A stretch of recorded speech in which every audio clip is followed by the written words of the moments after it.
Здравствуйте! В эфире Пятого канала информационная программа «Новости», в студии Татьяна Маннова. Сегодня в выпуске.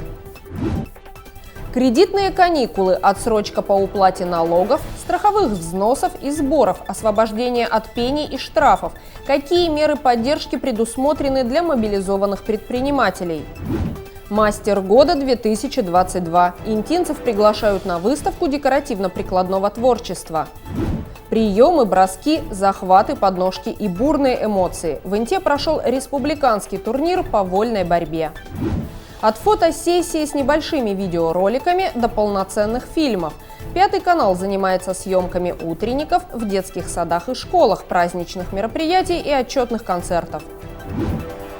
В Коми определились с тарифами на тепловую энергию и теплоносители для населения, предоставляемые ПАО «Ты плюс» в Сыктывкаре, Сыктывдинском районе, Инте, Сосногорске и Ухте. Соответствующий проект приказа Комитета по тарифам размещен на портале общественного обсуждения проектов законов и нормативных актов Республики Коми. Каждый желающий может оставить свой отзыв и высказаться по поводу законодательной инициативы. Правительство Российской Федерации перенесло индексацию тарифов на газ, передачу электроэнергии, водо- и теплоснабжение с 1 июля 2023 года на 1 декабря 2022 года. По информации Минэкономразвития России, за счет данного решения более 1,5 лет индексация тарифов проводиться не будет. Следующая индексация коммунальных тарифов произойдет только 1 июля 2024 года. С 30 ноября 2022 года одноставочный тариф для населения Инты на тепловую энергию вырастет ориентировочно на 310 рублей за гигакалорию. Одноставочный тариф для населения на теплоноситель также вырастет. В Инте предполагается повышение с 58 рублей 31 копейки до 63 рублей 56 копеек за кубометр. Размеры тарифов, указанные в проекте приказа, являются предварительными и могут быть скорректированы на заседании правления Комитета по тарифам. Основные проблемы, с которыми столкнулся бизнес в связи с введением санкций. Меры поддержки для сохранения бизнеса, отсрочки по кредитным договорам, освобождение от пений и штрафов из-за мобилизации. Эти и ряд других вопросов были затронуты на очередном заседании Координационного совета по малому и среднему предпринимательству при администрации Инты. В рамках заседания членам Координационного совета по малому и среднему предпринимательству предстояло рассмотреть несколько вопросов. Один из них касался дополнения перечня муниципального имущества, предназначенного для передачи предпринимателям. В документ внесены нежилые помещения по адресам улица Мира, дом 1 и улица Горького, дом 5. Эти помещения, они у нас зарегистрированы полностью в муниципальной собственности, то есть соответствуют всем критериям для включения в эти перечни. И на сегодняшний день они свободны. В прошлый раз мы там дополняли, изменяли, сейчас мы просто дополняем перечень именно вот этих помещений. В 2020 году Торгово-промышленная палата запустила всероссийский оперативный опрос предпринимателей для оценки масштаба проблем бизнеса. В ходе заседания Координационного совета интинцам представили результаты 6-го этапа специального проекта. Это спецпроект Торгово-промышленной палаты Российской Федерации. Не отдельных регионов, а в целом Российской Федерации. Они проводят опрос. И вот последний опрос, который они проводили, участие приняло 5000 человек, 73, из 70 субъектов. После объявления в стране частичной мобилизации многие предприниматели были призваны на военную службу. У бизнесменов сразу возникла масса вопросов. Смогут ли они оставаться собственниками бизнеса, ведь военнослужащим раньше не позволялось вести бизнес, Как им в новых условиях выполнять контракты, гасить кредиты, оплачивать налоги и аренду. То есть, как уже сказали, то есть мы сделали небольшую подборку. Начнем с того, что право на ведение бизнеса. Еще раз скажу, что военнослужащим было запрещено заниматься предпринимательством и лично, и через доверенных лиц. Но новый закон, 404 ФЗ, позволяет мобилизованным индивидуальным предпринимателям, учредителям и единственным руководителям компании оставаться собственниками бизнеса. В этот закон были внесены изменения 20 октября 2022 года. Раньше такого правила не было. С 20 октября призывная комиссия по мобилизации должна давать индивидуальным предпринимателям, учредителям компании и единоличным исполнителям, органам, да, исполнителям, то есть решение своих вопросов, то есть давать время для решения своих бизнес-вопросов. Предоставлять отсрочку от призыва на 5 рабочих дней с момента вручения повестки о мобилизации. Вот. И право получили даже те, кто был мобилизован с 21 сентября. Призванные по частичной мобилизации предприниматели могут продолжить заниматься бизнесом через доверенных лиц. Документы через нотариальные конторы оформляются бесплатно. Достаточно предъявить повестку из военкомата. Получить услуги нотариуса без очереди и выходные дни во всех регионах будут работать специальные дежурные нотариальные конторы. Вот уже как сказали, да, то есть мы связались с нашими нотариусами, работа ведется, уже выдаются такие доверенности, выдаются справки. Они работают и выходной день в субботу, и работают по звонку. То есть можно позвонить им, назначить определенное время, когда вам удобно, и пусть подойти и оформить все свои дела. Также всех интересуется стаж. Ранее правительство опубликовало постановление о трудовых гарантиях для мобилизованных граждан. Из него следует, что трудовые договоры с гражданами, которые были призваны в рамках мобилизации, не будут расторгнуты, их просто приостановят. Это будет гарантией сохранения рабочего места за конкретным человеком. Работники, которых призовут в рамках частичной мобилизации, уже начиная с 21 сентября, смогут вернуться позднее на свои прежние рабочие места. В период, пока мобилизованный работник отсутствует, работодатель может спокойно брать сотрудника, заключать с ним бессрочные трудовые договора. Данный период службы зачисляется как в пенсионный, так и в трудовой стаж. Мобилизованные предприниматели могут воспользоваться кредитными каникулами, отсрочкой по уплате налогов, страховых взносов, сборов, кроме госпошлины. Накопившуюся за время прохождения военной службы задолженность можно будет погашать в рассрочку. Индивидуальные предприниматели смогут отложить платежи по всем кредитам и займам, оформленным до мобилизации. Кредитные каникулы даются на срок военной службы плюс еще 30 дней. Это для индивидуальных предпринимателей. Для компании же дается практически тот же срок, но уже плюс не 30 дней, а 90 дней. Ранее такая мера была введена только для индивидуальных предпринимателей, но в связи с мобилизацией ввели и для юридических лиц. Если же после демобилизации предприниматель или руководитель, учредитель был госпитализирован, да, то и каникулы продлеваются на весь срок стационарного лечения. Заемщик имеет право получить кредитные каникулы на каждый кредит.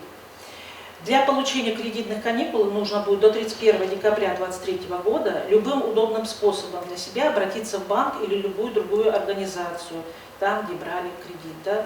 К заявлению необходимо будет приложить документы, подтверждающие мобилизацию.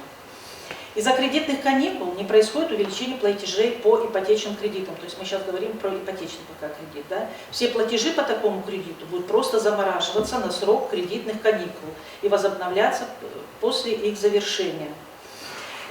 Соответственно, в период кредитных каникул по ипотечным кредитам размер долга заемщика не увеличивается. При этом заемщик имеет право в период каникул вносить платежи за счет погашения основного долга. Вот. Если таких платежей нет, то и размер долга остается неизменимым.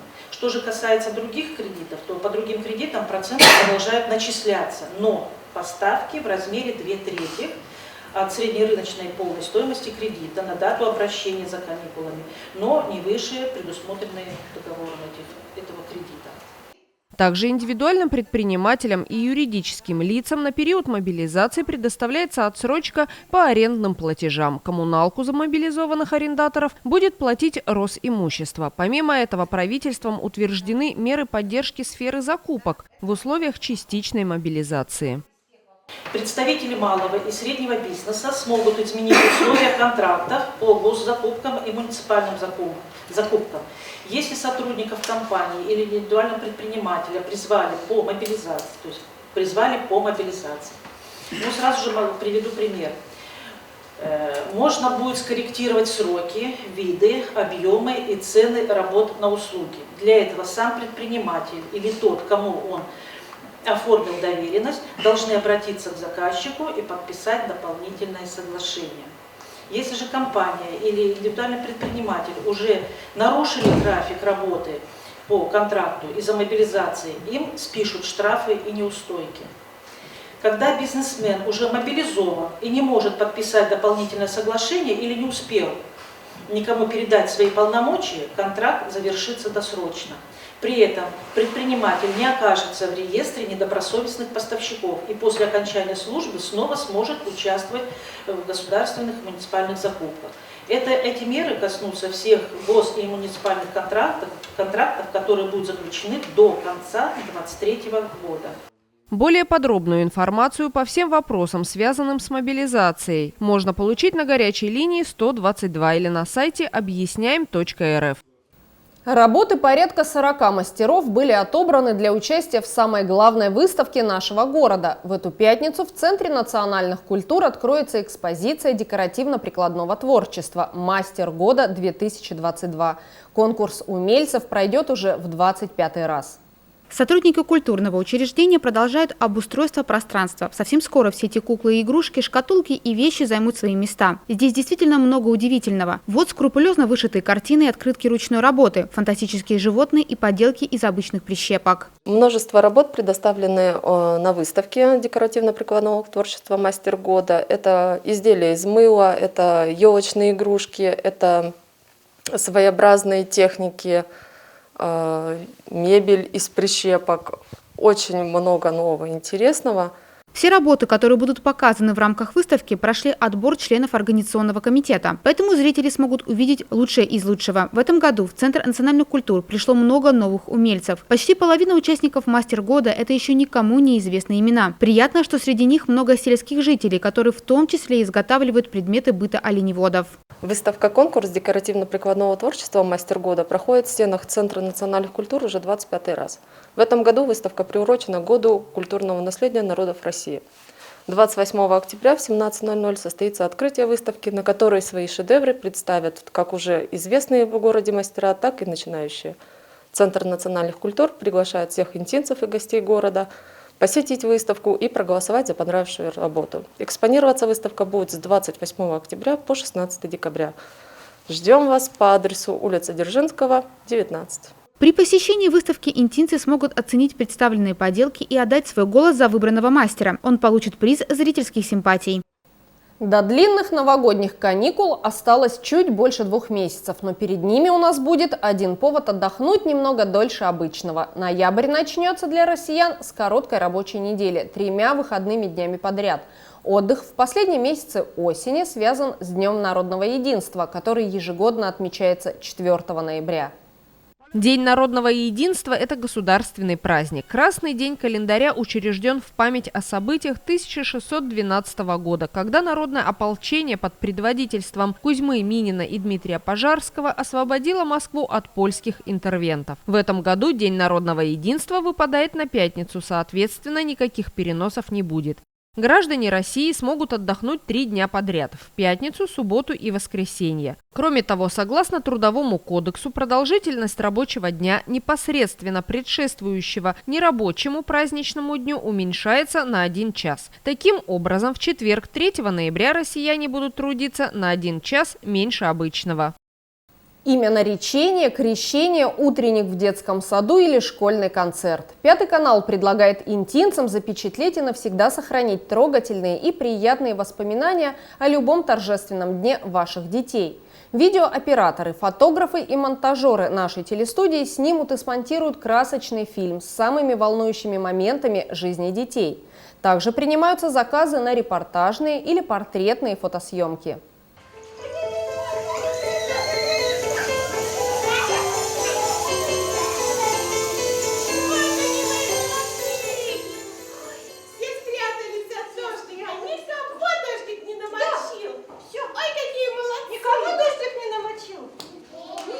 Группа любознайки детского сада «Крепыш» прощается с осенью. В зрительном зале практически пусто. Как бы ни хотели родители присутствовать, они не могут покидать свои рабочие места. Да и маленькие дети плохо реагируют, видя знакомые лица. Но уже через несколько дней мамы и папы получат полный видеоотчет и кучу фотографий, которые займут почетное место в семейном архиве.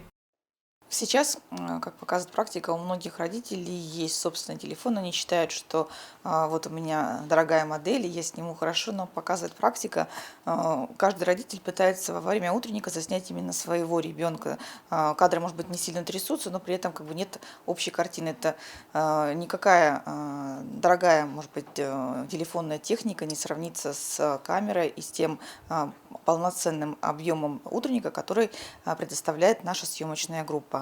Мы уже не первый раз ходим по детским садам, имеем хорошие взаимоотношения с некоторыми родительскими комитетами и предлагаем свои услуги. Снимаем утренники. Это действительно очень хорошая память. Дети растут быстро. Не все родители, к сожалению, могут приходить на те или иные утренники, стать свидетелями, как их дети там поступают. А вот такие моменты, когда ребенок еще маленький, они, на мой взгляд, наиболее ценны. За взрослением этих ребят через призму объектива мы следим уже второй год. Наше сотрудничество с родителями данной группы началось с того момента, как в пресс-куранте 5-го канала появились виды услуг художественная и стационарная съемка утренников. Наши цены, они очень демократичные. Вот по последним подсчетам, ну, действительно, один утренник выходит в среднем 1500 рублей. Плюс мы делаем фотографии тоже не дороже 1000 рублей. То есть для группы, где в среднем, может быть, те же самые 25 детей, сумма в 2500, может быть, чуть больше, но она не такая значительная, если разбить ее на всех детей, всех родителей. Услуга эта наша пользуется спросом, она в последнее время одна из наиболее популярных.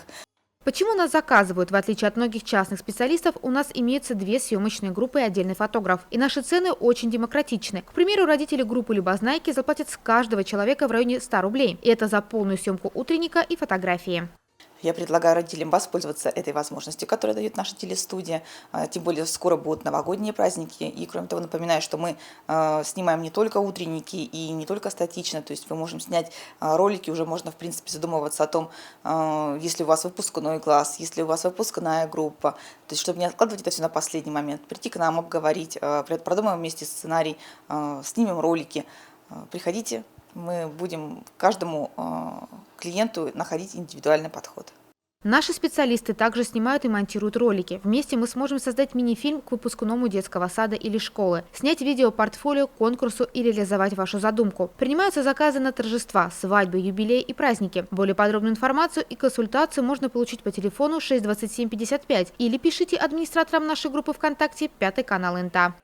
29 октября на главной сцене города пройдет финал музыкального проекта «ИНТА Го Он», в котором 6 известных вокалистов демонстрируют свой талант и выступают в совершенно неожиданных образах. По словам организаторов, свободных мест в зрительном зале почти не осталось, большая часть билетов раскуплена. «ИНТА Го Он» отличается от привычных интинскому зрителю концертов. Это в первую очередь шоу. Здесь пытаются показать участников совершенно новых сторон и поразить зрителя размахом. Для этого в ход идут всевозможные профессиональные приемы. Костюмы и грим, светодекорации, режиссерские задумки. Например, в прошлых этапах один из вокалистов спускался с высоты, а кто-то выехал на сцену прямо на мотоцикле. А что нас ждет в финале? Пока это секрет, но организаторы обещают, будет очень интересно. После эпатажного выступления Антона Каминского во втором концерте есть те, кто желают тоже поэпатировать немножко, есть кто будет трогать до глубины души. Есть моменты, которые даже будут вызывать слезы, но в целом вообще как бы ребята настолько индивидуальные и разноплановые, что действительно вот они, с одной стороны, такие разные, но уже это коллектив и команда, с которой целый год мы плотно работаем. И только, я надеюсь, будут хорошие воспоминания как у самих участников, так и у зрителя об этом проекте.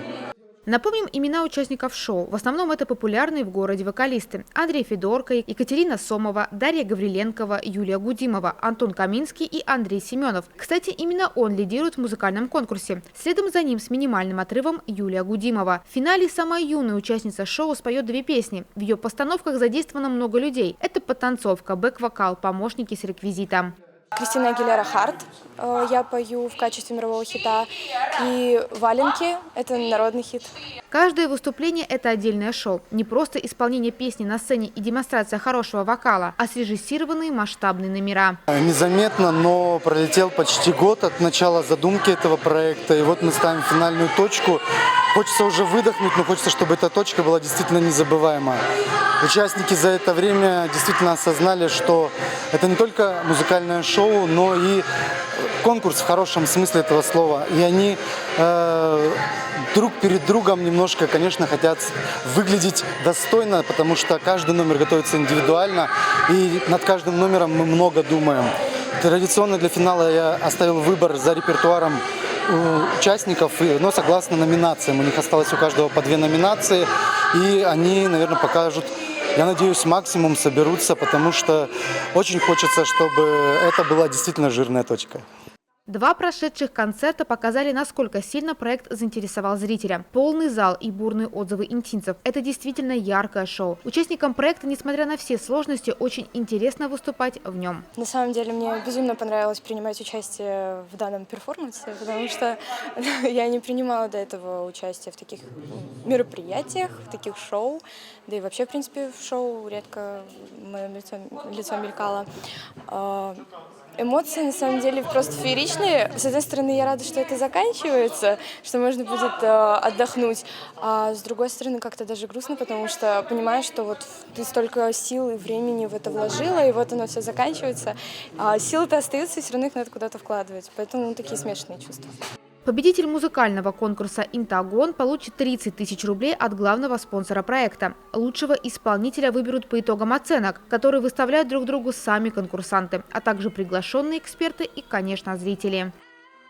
В Инте прошел республиканский турнир по вольной борьбе памяти Николая Лунина, первого почетного гражданина Инты, погибшего в годы Великой Отечественной войны. Эти соревнования традиционные в нашем городе. Они проводятся в Приполярье на протяжении порядка 25 лет и всегда собирают огромное число участников и просто любителей единоборств.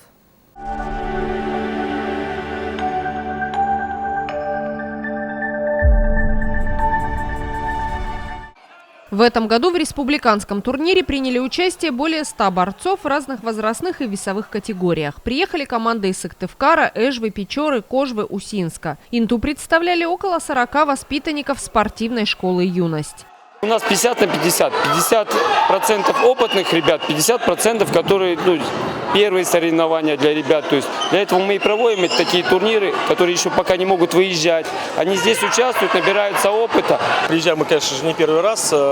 Всегда встречают достаточно хорошо, очень качественно все довольно сделано. В принципе, все нравится.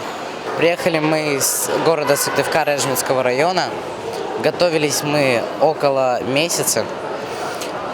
Мне кажется, город Усинск покажет себя очень хорошо, там более-менее опытные уже борцы. Так, надеюсь на финал, на выход в финал это точно. Там за первое надо будет побороться. Крепкий там паренек есть. Поборемся и все. В Инту первый раз, это вторые выездные соревнования, не часто, редко мы ездим. Занимаюсь я уже 7-й год.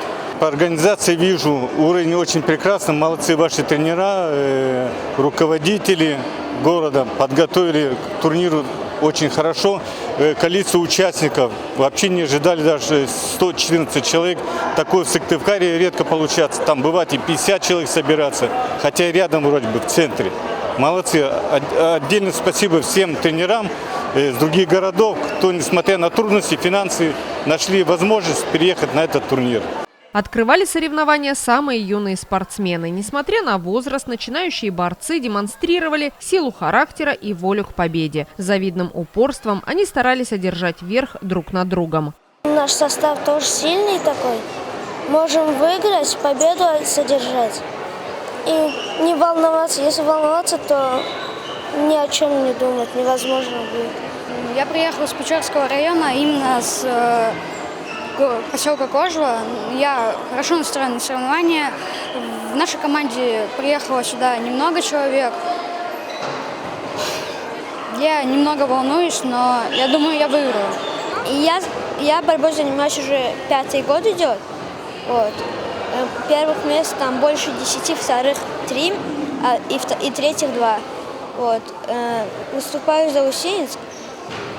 Наша команда часто едет на соревнования, а в Инту я в первый раз приехал. А вот в другие города ехал много. И вот как пойдет, и борюсь. Рассчитываю только на первое место. Вот. Задача первое место занять.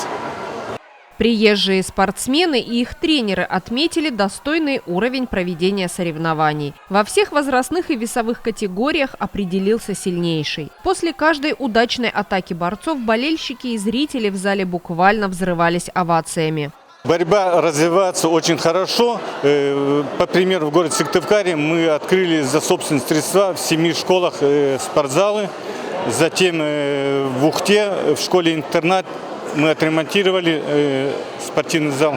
Там тоже дети занимаются борьбой. Затем в Ухте еще в одной школе тоже отремонтировали зал. Дети занимаются. В Сыктывкаре все в порядке с борьбой, в Вежве, в Сыктывкаре. Ну и, конечно, вот в том центре, который построил я в своем селе, там вообще все прекрасно. Детишек набираем с 5 лет до 8 это начальная физическая подготовка. Затем по мере их физического состояния уже переходят в основные группы борьбы. То есть все прекрасно. Для интинцев созданы максимально комфортные условия для занятий вольной борьбой. Закупается необходимый инвентарь, современное оборудование. Во всех спортучреждениях проводятся капитальные и косметические ремонтные работы. Материально-техническая база постоянно обновляется.